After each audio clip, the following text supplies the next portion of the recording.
From the Holy Gospel according to Matthew.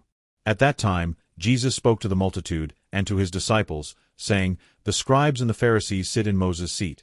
All therefore whatsoever they bid you observe, that observe and do, but do not ye after their works. For they say, and do not. For they bind heavy burdens and grievous to be borne, and lay them on men's shoulders. But they themselves will not move them with one of their fingers. But all their works they do for to be seen of men. They make broad their phylacteries, and enlarge the borders of their garments, and love the uppermost rooms at feasts, and the chief seats in the synagogues, and greetings in the markets, and to be called of men, Rabbi, Rabbi. But be not ye called Rabbi, for one is your Master, even Christ, and all ye are brethren. And call no man your father upon the earth, for one is your Father, which is in heaven. Neither be ye called masters, for one is your Master, even Christ. But he that is greatest among you shall be your servant. And whosoever shall exalt himself shall be abased, and he that shall humble himself shall be exalted. Laus tibi, Christa. Homily by Saint Jerome, priest at Bethlehem. Was there ever man gentler and kinder than the Lord? The Pharisees tempted him. Their craft was confounded, and, in the words of the psalmist, the arrows of babes have pierced them, and nevertheless, because of the dignity of their priesthood and name, he exhorteth the people to be subject to them, by doing according to their words, though not according to their works.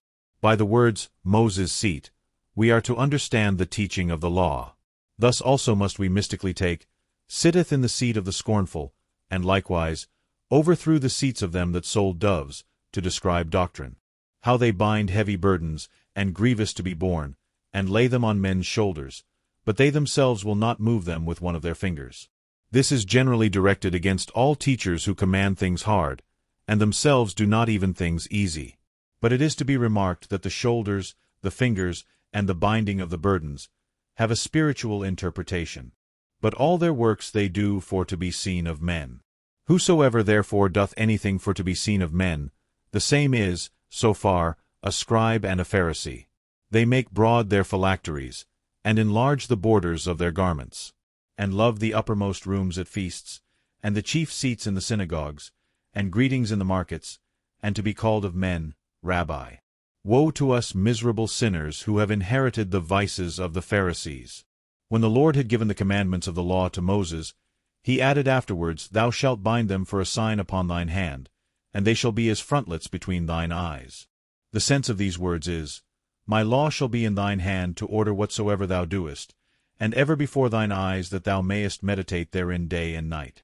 But the Pharisees, by a bad interpretation, were accustomed to write on pieces of parchment the Decalogue of Moses, that is, the 10 words of the law, and to tie these pieces of parchment, plaited in a peculiar manner, on their foreheads, so as to make a sort of crown round their heads, which projected in front of their eyes, and always moved before them. But thou, O Lord, have mercy upon us. Thanks be to God.